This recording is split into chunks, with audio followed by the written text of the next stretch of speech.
Hi, I'm Jara Stewart. Welcome to Up Close and Personal. What is Up Close and Personal? It's a show that was produced, directed, written, everything by our own brother Lewis Newsom, and it's designed to help First Church of God family to get to know one another.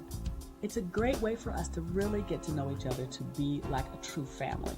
So today our guest is Juanita Green, and some of you probably know her because she's been around for many years, but a lot of you may not know her. So we're going to introduce you to Juanita. Juanita, thank you so much for being here. Certainly, it's my pleasure. Tell me a little bit about you. I know you've been at First Church for how many years? Well, since I was 4 years old, Oh my goodness. my mom brought us to First Church. Reverend Culpet just came to the city in 1962, and he walked the neighborhood. He came over on London Square and knocked on the door and said, "I'm the new pastor at First Church of God." Then we were on Grandin Way. And he said, "I need some members." And my mom said, "I've got 10 of them." Wow. So we would walk to Grandin Way every Sunday. My goodness. 7 sisters, 3 brothers, and a mom that had just lost her husband. My dad was a truck driver. And my dad had 9 brothers. Oh my goodness. All of them were from the South. They were truck drivers, and they brought vegetables and all the things that you would need from down south up here. Wow. Didn't know that. And my grandma, he brought my grandma up here, and they lived on 12th Street.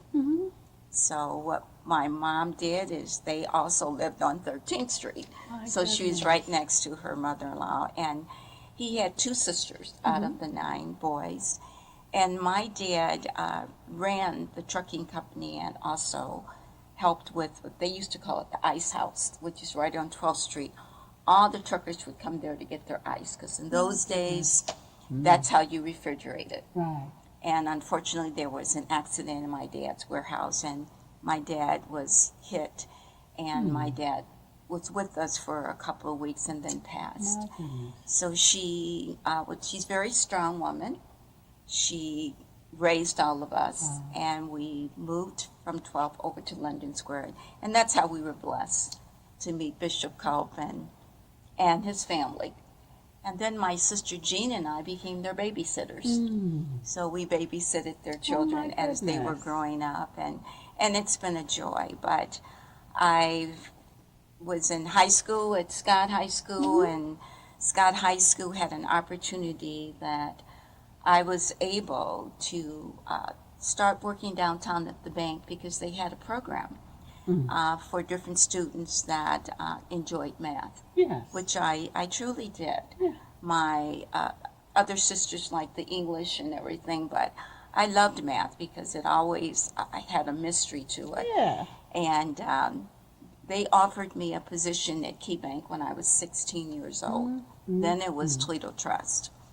So I worked there, and I was there for 34 years. My goodness. But with that opportunity, I was able to help at the church, work in different ministries, our nursery and Sister Donna High, and help basically see how our seniors would raise us. And basically, I would say our family was raised, my sisters and brothers, through the good grace of First Church of God and their leadership. I've known you for over 30 years, and I didn't know Yeah. most of what you just told me. Yeah. So that's a good reason why we need this Yeah. show. Up close and Oh, personal. Yeah, up close. Interesting. It just, I mean, when I got into banking and seeing all of the different things that could help our church, Yes. but help small businesses in our church. And in the banking world, I was able to have a church lending portfolio of about 60 million.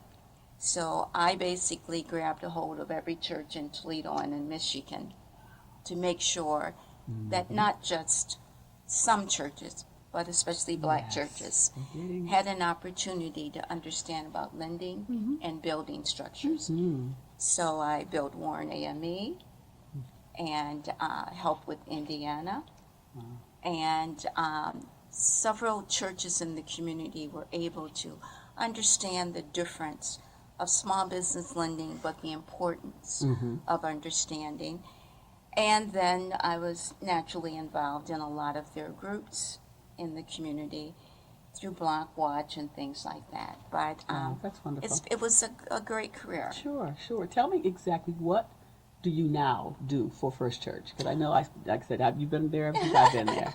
Well, before I became the administrator of First Church, I was asked by the city of Toledo after I retired in 2001 to come down and work in their community relations, their economic development, and their neighborhoods department. Okay. So I became the director of all three. And I was there for 9 years, but then our church office and some of our saints were getting up in age. Mm-hmm. And the elders and bishop asked me, could you help administrate? Because Dwayne was our administrator. I do. And well, Dwayne was our administrator at first, and then it came from out of town. Okay. And he had said, you know, Juanita, because you know so many people in the city, I want you to. I introduced him and said, this is what we need to do to get our name out. Because Bishop Cuppet did such an extraordinary job of getting our church out in the community. And that's why whenever he would go out and seek people, first of all, for their soul, they would automatically gravitate to First Church. Okay. Because okay. they'd say, he came to my house. And he would come to my personable. house, and he was so personable. So I think our church was growing, and it's leaps and bounds. And what Dwayne and I did was put together a type of a structure that we would make sure that we would bring people in, Okay. talk to young people, and make sure that ministries and things that we had would accommodate what their needs were. Okay. And So right now, I know you help. So you help financially to keep to you educate. right, what a lot we of do education is of- we educate individuals that desire helping Okay. with budgeting and Okay. things, but we also structure the church budget. Okay. Okay. And when we structure the church budget, we don't just structure it for a year. We structure it for a 5-year, but we also structure it for growth. And It is a Dwayne was business. just, It's a type of, it's a business. It's a business. It's a church, You've but got it's a that business right. as well. Yeah. It's a Yeah. business, and it has to be run like a business. It does.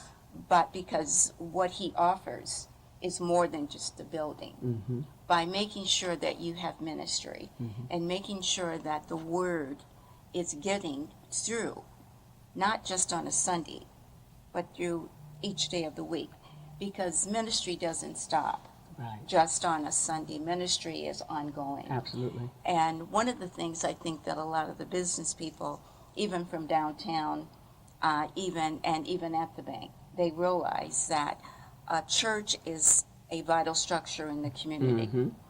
and that they're not going to get business unless they know, well, the church has the same needs as a business does. Mm-hmm. It has to be run, but also it has to meet the needs of the community. Okay.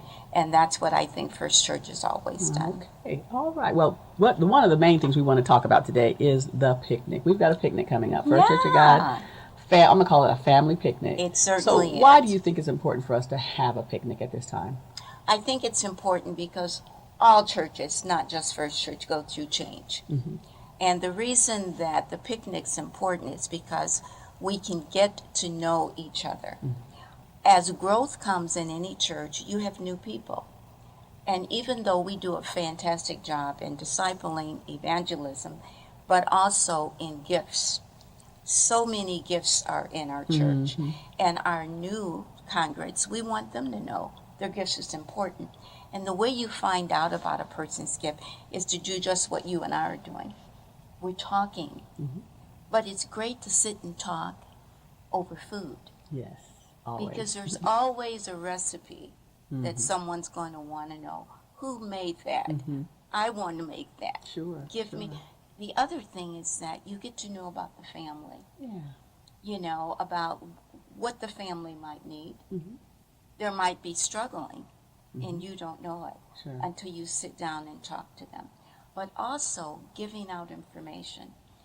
I've had an opportunity through being the administrator of the church. I was looking at the number of years, Jerry, and I kept thinking, 22 years.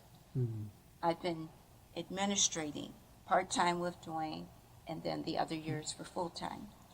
And I have people come up to me and say, "You're still at First Church." Mm-hmm.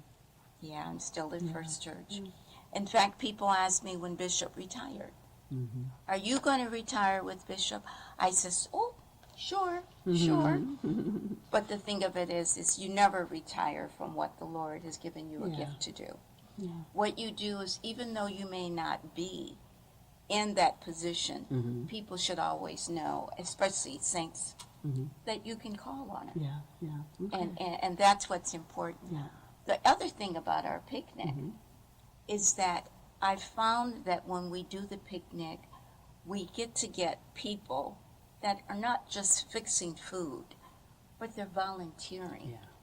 And that's one thing that we really do need. We want volunteers to help set up. Okay. We want volunteers to help with the children. Mm-hmm. We want volunteers to help with our seniors. Yes. Yes. And we need people to help us with the games. Absolutely. Absolutely. And the thing of it is you'd be surprised about the way, because even in our first meeting, because we have another meeting scheduled for this Thursday, the 14th at 5 o'clock at the church, and we're asking the groups, okay, we know what you're going to bring. What are your volunteers? What do they want to do? Let's give them something that they want to do. Okay. The other thing is that making sure that people feel welcome. That's a good one. That's a big one. Yeah. So that because some people will be bringing family members that maybe don't belong to our church. Yes, exactly.